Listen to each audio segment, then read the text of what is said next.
Welcome to the MS&Me Radio Network. The broadcast shows are for informational and entertainment purposes only. They are not designed to provide listeners with specific personal, medical, or counseling advice. Individuals with a medical issue should always consult their healthcare provider. MS&Me is not responsible for content of individual shows. The views expressed by show hosts or their guests are their own. Enjoy the show.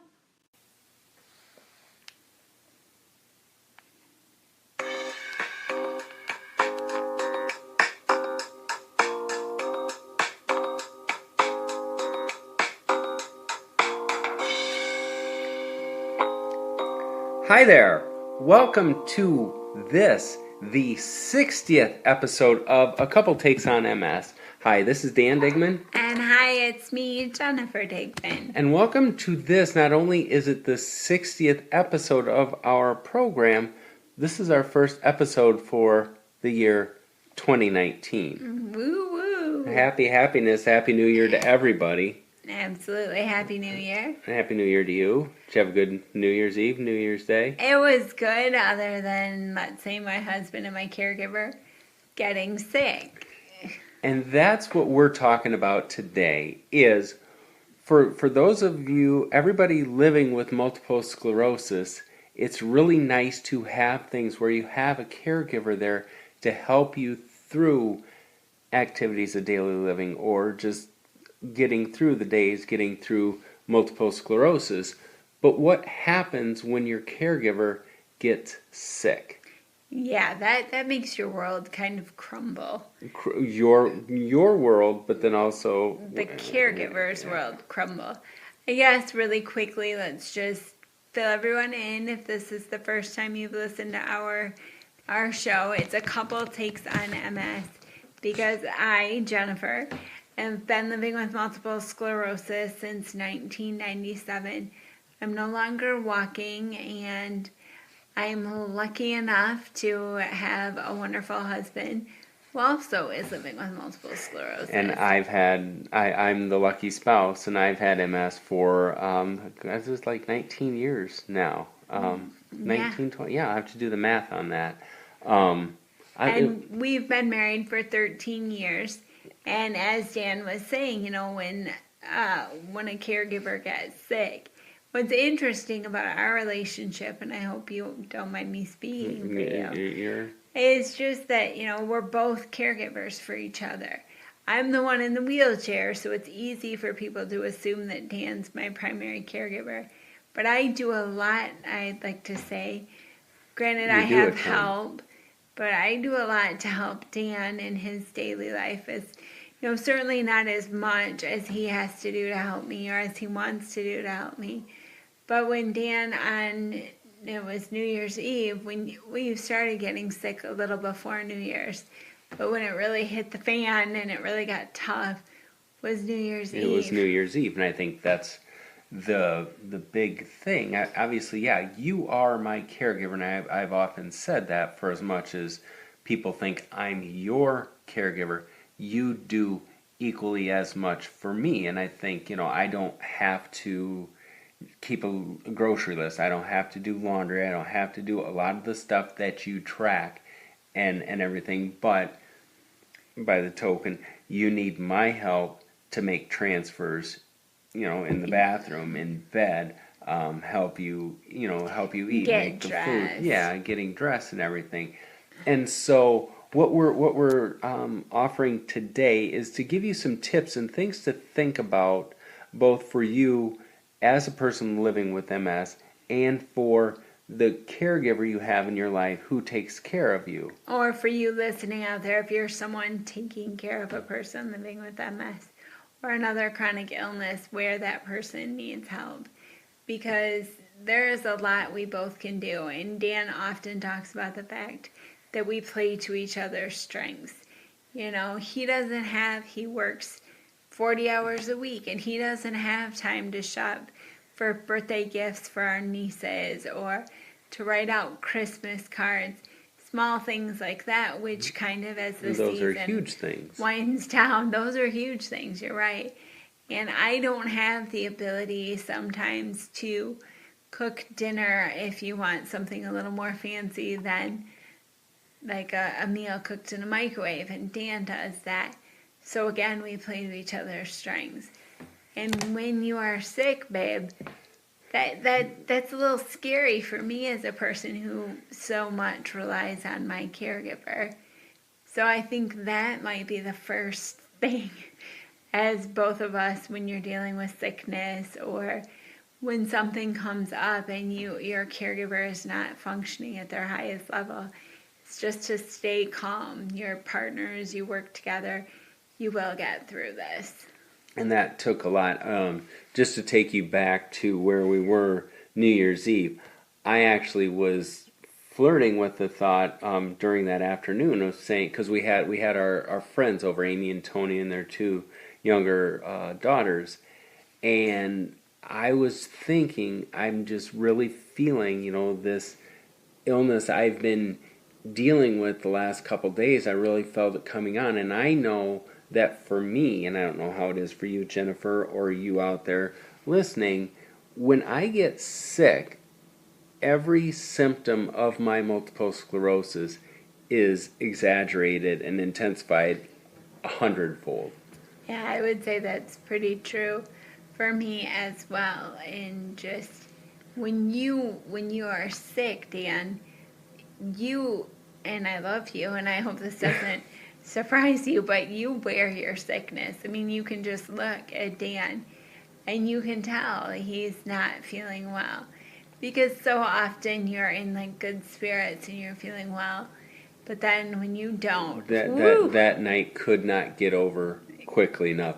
Because in the afternoon I did not want to be the quote unquote party pooper, and so and Jennifer, because as her role as the caregiver, she had everything stacked and stocked with, we had the cake, and we got the appetizers, and the champagne, and the child-friendly champagne. You got me, a new thing of beer because I finished my other stuff during the Michigan game. But you had this. We were all set to party, but yeah, I remember it being 2:30 and companies coming over at like 6:30, 7 o'clock, and I'm just thinking, I can do this, and so we were, game was on, and Jennifer sent the note to Amy and Tony saying Dan's come down with a cold, if you guys want to cancel. Well, they were fighters, we're coming over.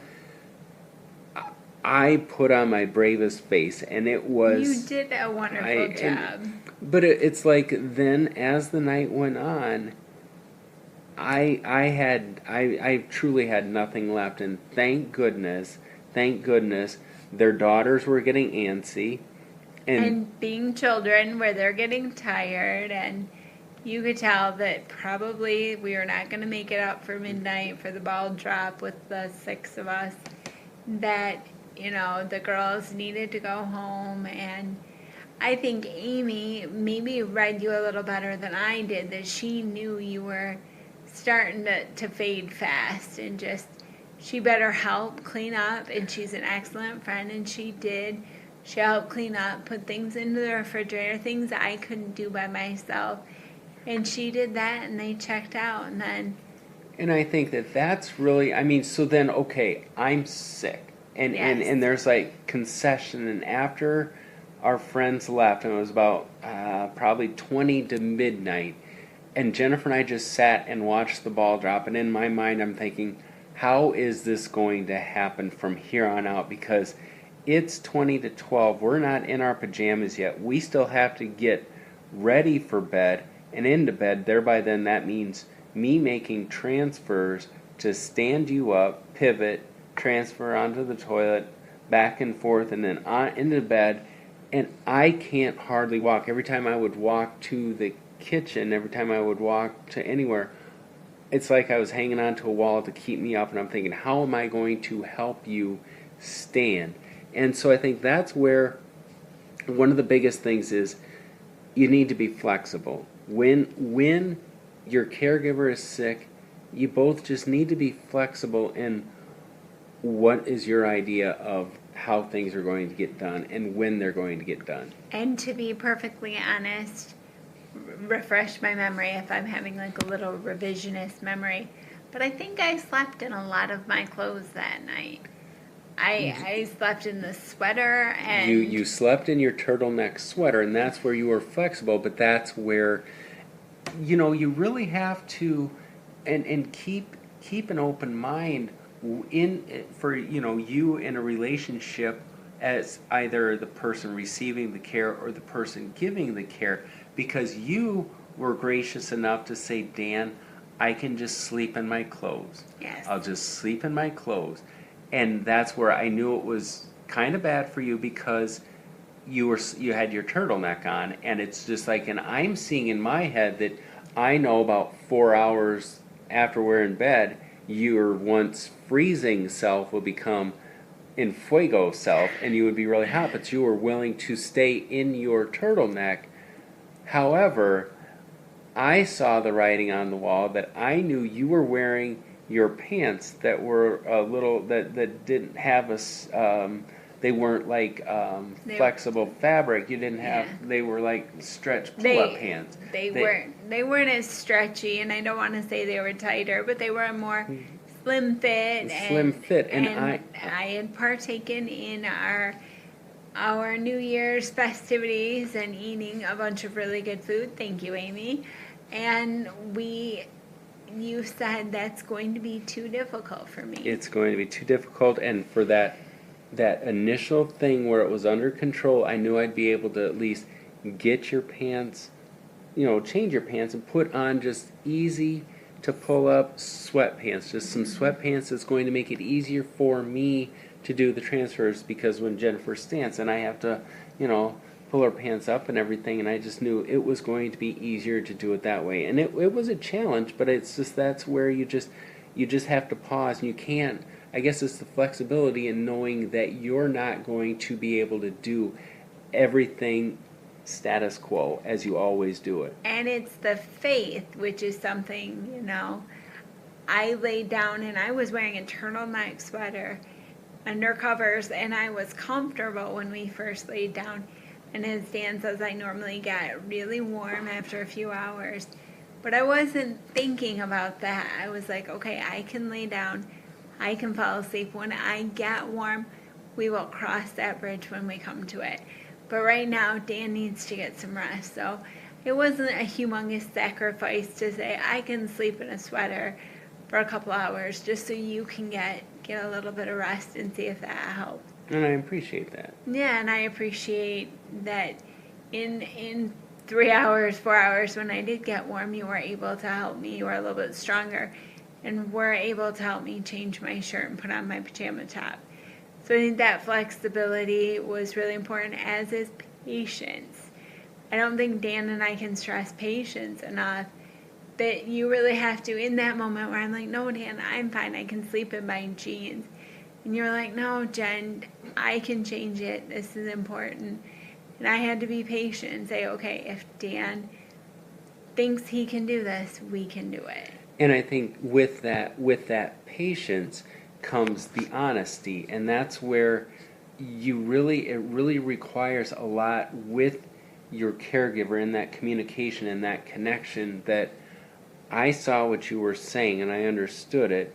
But then I'm just like, it wasn't my way or the highway. It's just like, this is what's going to make it easier in the long run if you can give me that. And so just that you were able to do that, just that listening and stuff with the patients. And you have to, again, have that honesty where I mean, I don't want to be selfish, but let's be honest, if you're the person in the wheelchair, you're really dependent on your caregiver. And with that transfer, the possibility, the likelihood that I could fall, I just had to say to Dan, are you sure that you can do this?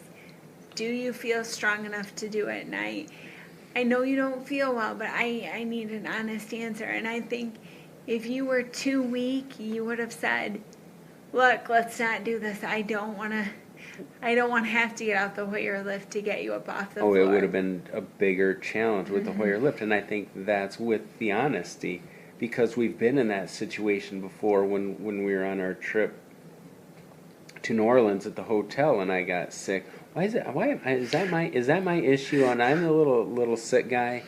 I think you being a caregiver, it probably takes a lot of your energy, and you know, yeah, I think it probably wears on you a little more, and that's something I'd be interested to hear what other caregivers and caregivees say. You know, I feel like sometimes I'm the more healthy one because I get to ride in the wheelchair, and you do quote unquote all the work, which is not true as we're saying. But sometimes I feel like my health was a little stronger.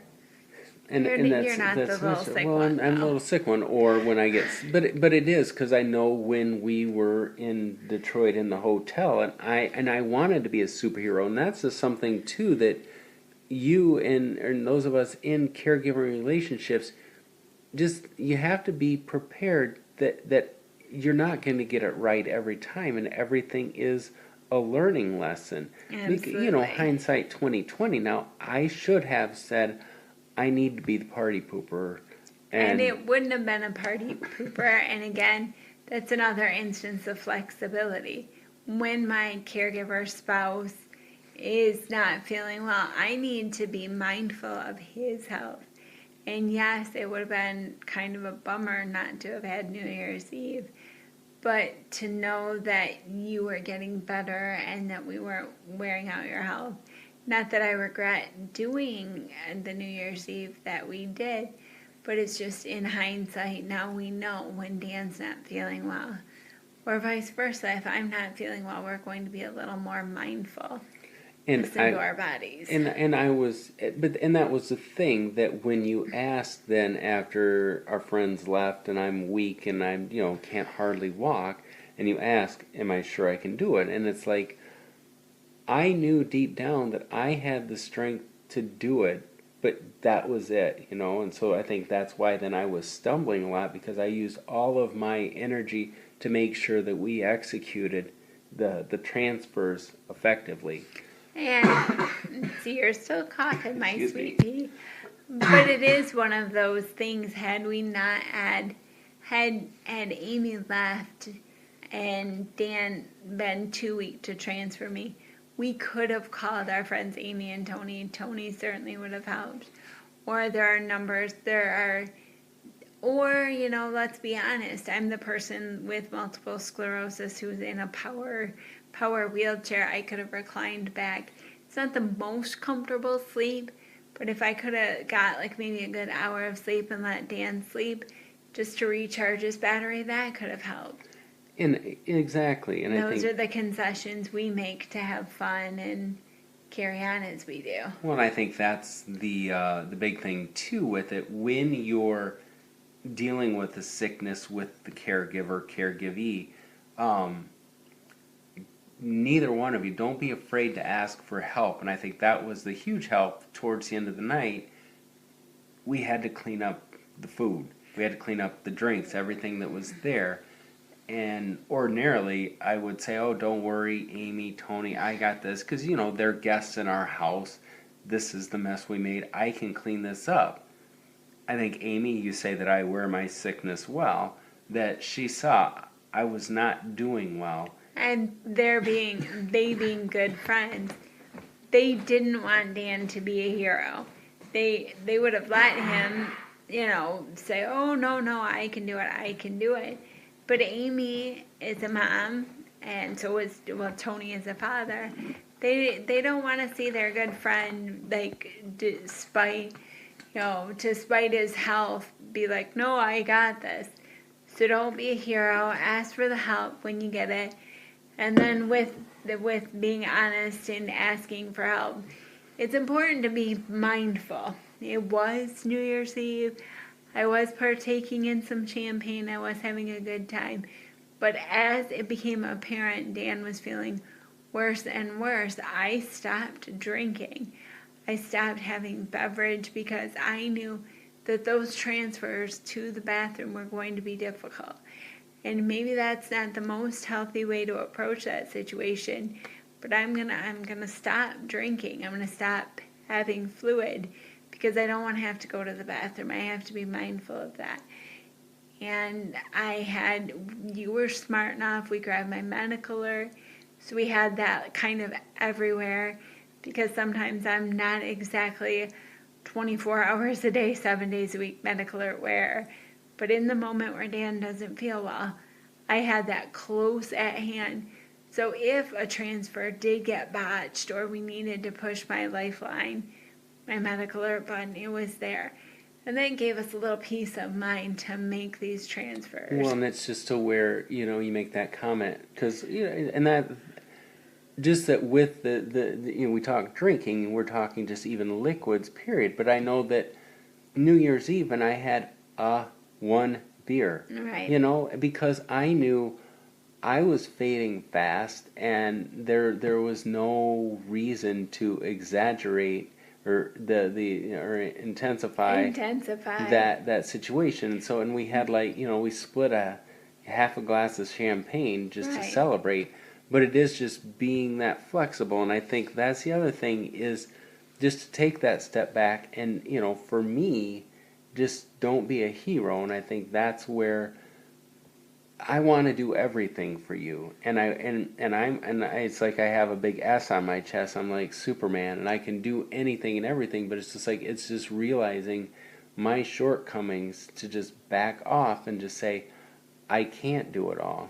And I don't think there's shortcomings. Well, it's more of that honesty where it's like, I can't do this. And instead of being like, hey, I can do this, and then having me fall, or you hurting your back, or you getting yourself in a worse way, you just admitted, you were honest and said, I can't do this. Well, and I think that's where, in seeing, plotting out the what ifs, the worst case scenarios and everything, and that's where I had said to you, do you think we need to get the medical alert? And it's just, what I liked is that I didn't want to bring that up and have it shake your confidence, but I just wanted it to be real. And that's the other thing too, then, that when you're in these relationships, the one thing is, if your caregiver is the weaker one, or vice versa. Okay. But it's just like, there's just come times where you need to step up and let your needs and your wants kind of take the back seat. And that's where you were like a superstar, because that's where I always, when we stood up, I just reminded, just straight up. We don't need to do any, just straight up. We don't need to be. And it's just that relationship, that honesty. And it feels, as awful it is to see my husband, my caregiver, my other half feel sick and not doing well, it feels good in that moment to, as twisted as it sounds, to remind myself how much I can help you. And that I am an integral part of this team, where it's like, yeah, Dan doesn't feel well. What can I do to help him? And, you need that. It helps, like, as selfish again as it sounds, but it boosts my confidence. But it also reminds me that I am an important part of this team. Mm-hmm. And, that you're sick, and I want to worry about you and not think about myself, which sounds totally the opposite of everything I just said, because I am, but, we need to focus on you. And I think that, thank God that you were feeling better once your fever broke. But in that moment, it's scary. Oh, it was so scary, because I remember everybody was still here, and I had gone back to the bedroom to get you your baclofen or something.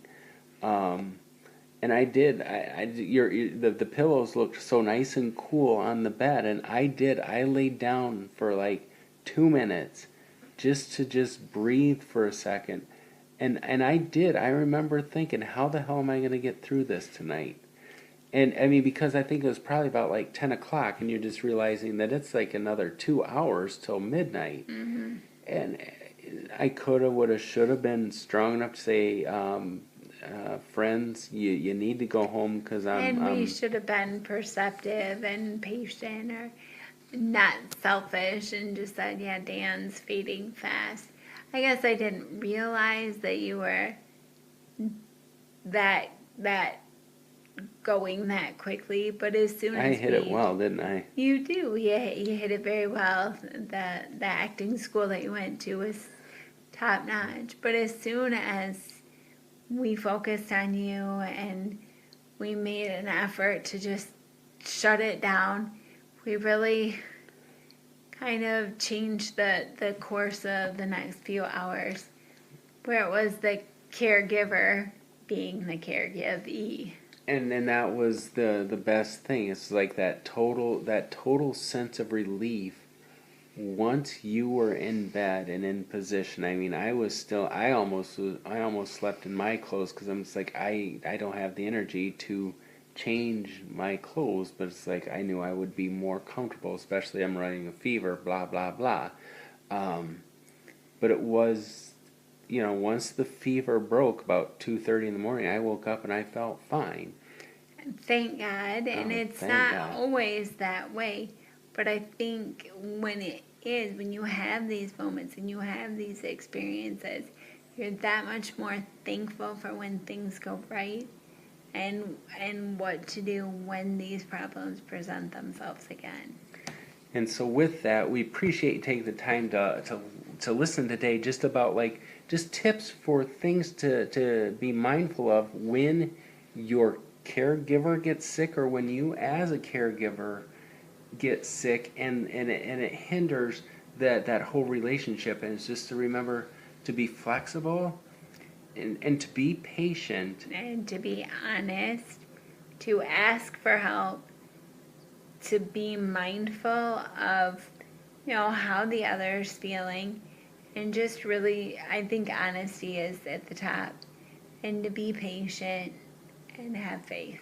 And just that just know that you're on the same team, and that together you'll get through this. And I don't want to say we're living proof, but I just like that we're standing here, the first week of January, we made it through the challenges of that sickness, because it's just like, what's your word for the year? Perseverance, and just staying strong. So thank you all again for listening. You can catch us on our website. It's danandjenniferdigman.com, or on Twitter at danjendig. We appreciate you listening. This has been a Couple Takes on MS. This has been Dan Digman. And Jennifer Digman. And we want to thank the MS&Me Radio Network for having us along with you. And thanks again to the Blue Giraffe Kid for composing the theme music to our show. Until next time, take care.